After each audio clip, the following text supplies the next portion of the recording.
Hi, my name is Glenn Rowe from the University of Alabama at Birmingham.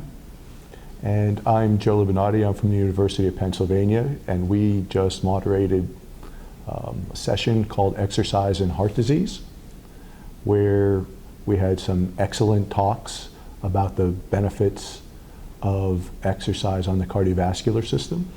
And one of the things that it really brings to mind is that exercise actually is medicine. And this is with regards to things when we speak about dosing of exercise and being able to prescribe exercise as a way to treat patients with different types of illnesses, including that of the cardiovascular system.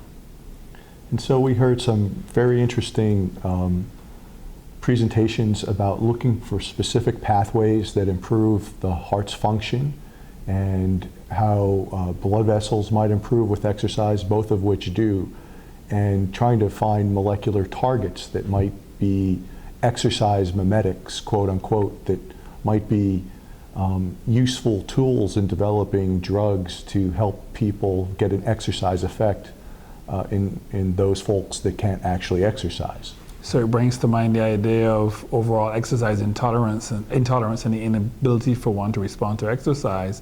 And the topics that we heard today range from genetic molecules in the form of microRNAs, which may be able to act as exercise mimetics, as well as metabolites, which too may also be able to act in the form of exercise mimetics.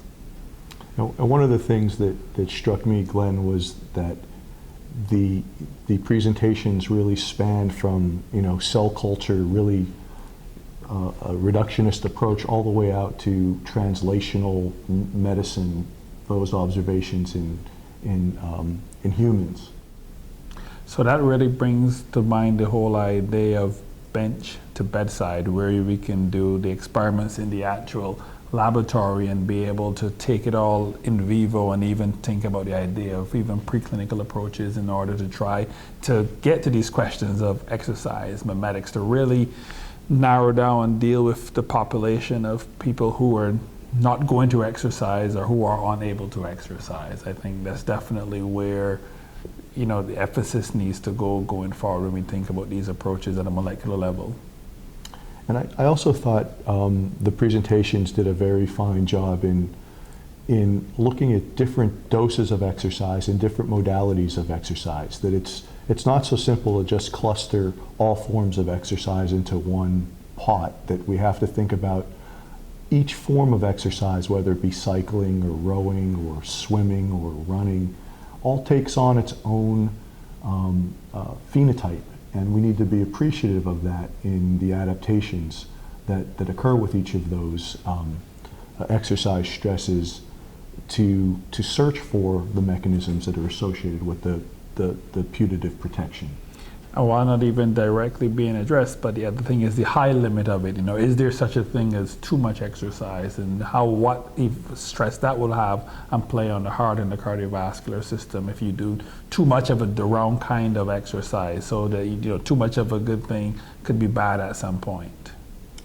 Yeah, I also found it really interesting that the study of the benefits in the cardiovascular system associated with exercise really do stem back quite a number of years, over 100 years. And as the technology picks up and we're getting more and more mechanistic into trying to understand the putative benefits, I'm quite sure, and I'm sure you'll agree, that it's going to be a great number of different targets and not just one. It's very difficult to be reductionist in studying the benefits of exercise because there are so many things going on simultaneously.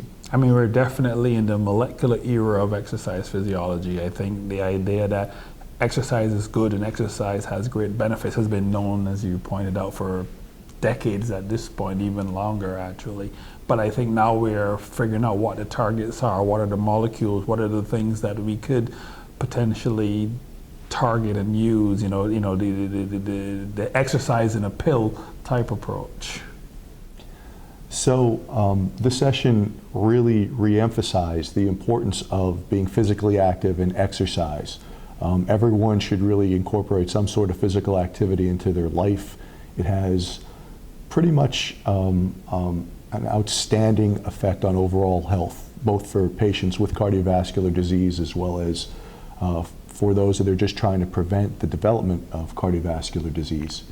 And I think understanding the molecular basis for that is really going to have widespread revelation in unlocking therapeutic approaches of the future.